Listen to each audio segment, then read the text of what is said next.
In this round, we're just trying to get this little 54 ready to paint. Not too far out at this point.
Well, now it's time to weld a couple of these little thingamajiggies for the weather strip on the A-pillar doorpost of this old truck. So let's get busy with that.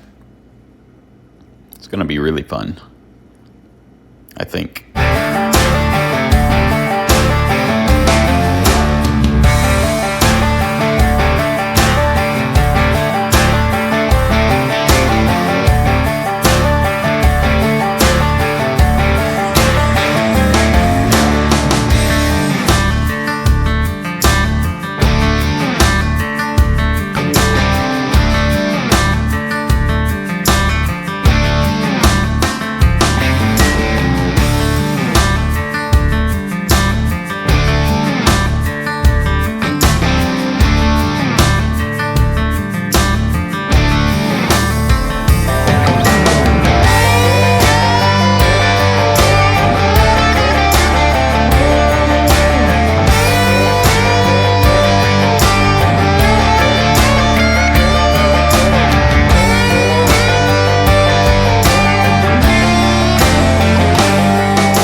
Well, I'll tell you right now, them ain't much fun. A lot of guys delete them, but these hold a big old seal. And these old trucks are drafty, so I leave them. It's hard to get in here and weld. There ain't maybe 3/8 of an inch of a gap there, and it's real difficult to get in there and weld, and even more difficult to grind. And this guy had to have it on both sides. Had to replace these inner panels on both sides, so you can't hardly get this thing off without destroying it. While we're on the subject of these drip rails, I'm going to give you a quick tip on how to straighten them. A lot of times they're all bashed and smashed, about like these are. These big old dents. Can't get your seal in there, and they look terrible. So a quick way to do it is with a flat blade screwdriver and a drill bit that's about this size. This one's a 3/16, but it could be a little smaller, a little bigger. Let me show you real quick. I'll try to show you how to do this without getting in the way at the same time. So, the problem with just going like this and wedging it is you'll cave in this side, which is a problem because you'll try to fix one side and you mess up the other. So, you can take this drill bit. I put a piece of tape on it just so I can kind of hold it easy. I'll just set it up against the opposing side that you're trying to straighten. Then just take your screwdriver and leverage it against the drill bit, and just like that you can straighten it out just fine. And there's another one up here, and again you can see where it's caved in there and there. It's a little bit more difficult on a bend, but you can still leverage just the end of it in there like this. You can get these things straight as an arrow without having any collateral damage.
Well, I wouldn't say that they're flawless, but they sure are better than they were. Once you get to a point with all the metal and the Bondo, and you really can't tell heads up from heads down, you know what I mean? It's getting some new color on it with a little bit of shine.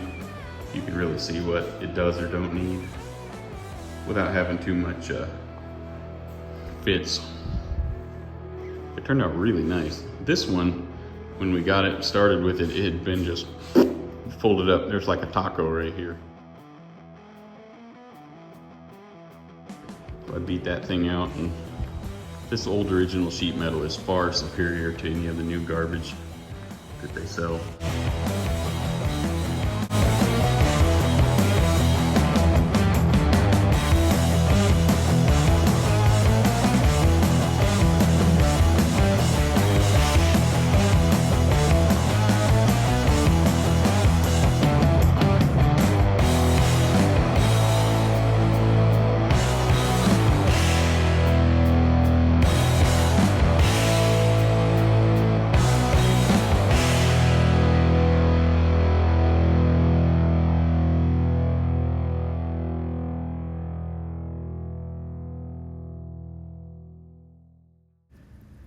After a good heavy coat of primer, it's time for a guide coat, and that's what we're working on here. We're doing it dry powder.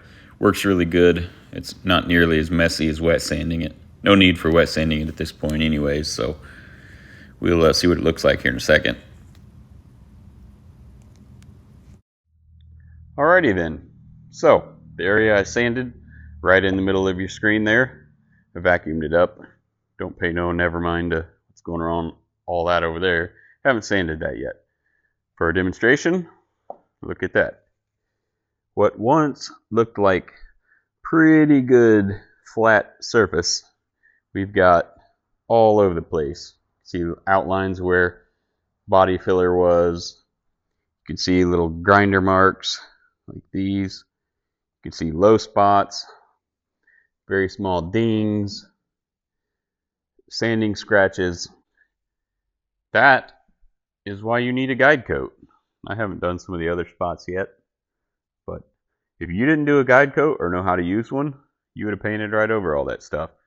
Now these are super thin coats. I mean, they're going to sand off quickly.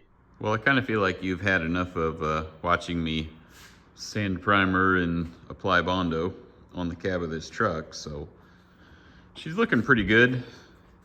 The main cab assembly is pretty much ready for its final coat of primer, quick wet sand, and should be ready for paint.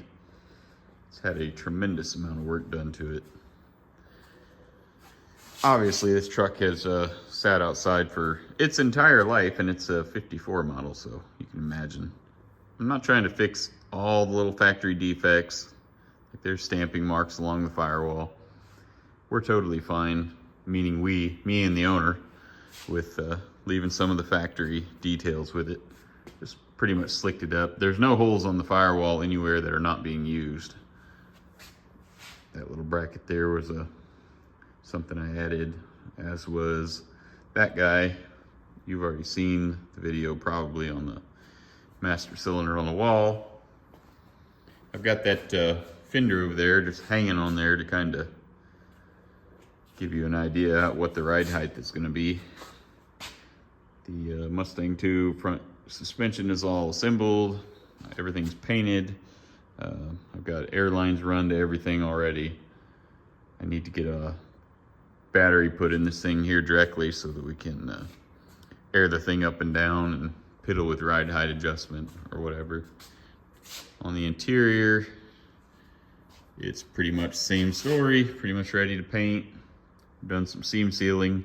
That's a big old thick 1/4 inch plate that I put over the battery hole. It's just tack welded in a few spots, seam sealed. Need to do a little more seam sealing, but she's more or less ready to paint in here after a quick wet sanding, of course. A prerequisite to painting. It's going to go to the upholstery shop here in a couple of weeks to kind of get a custom console made and get some stuff squared away before we paint it. I'm going to put the last coat of primer on it before we do that. Like we already know, all the back of it, all assembled, painted, air lines run, fuel tanks in there. I haven't hard mounted that yet, but been doing tons and tons and tons of sanding. As you can see, that's what painting body's all about right there. Sorry, I blew that off my finger. Just got a little bit more on the cab. I need to sand around the windows there. Got through with a big round of long blocking it here this week. So it's kind of exciting to see the thing getting to the point where I'll be able to paint it directly. Having to do a lot of work around the window ledges, right around in here. It's pretty rough from the factory. Same on the windshield. The entire bed assembly on this is going to be brand new, so it won't require nowhere near the amount of work that everything else has. All the metal you're looking at here is factory. The cab, fenders, core support, the running boards are new. And the entire bed, including the rear fenders, will be new. Let's come up here real quick and I'll shut up and kind of give you an idea of the ride height on this dude. She is gonna be, gotta get down on the ground here, kind of sore. Anyways, that gap there at the front of the fender there is about 4 inches probably. It's gonna be a pretty cool truck. Looking forward to getting this thing done. The engine builder will have the LS engine back to me probably within the next couple of weeks. That way I can kind of do final assembly or whatever on the thing. Get it ready to ship out. Here's my one-legged shop chicken. What are you doing? Anyways, pretty sweet, I think. Owner's excited. Obviously wanted it done a long time ago, but that's, unfortunately, these things take a lot of time. And while we're on the topic of these old trucks, check out this little guy. I've had this one for probably, I don't know, 8 years, something like that.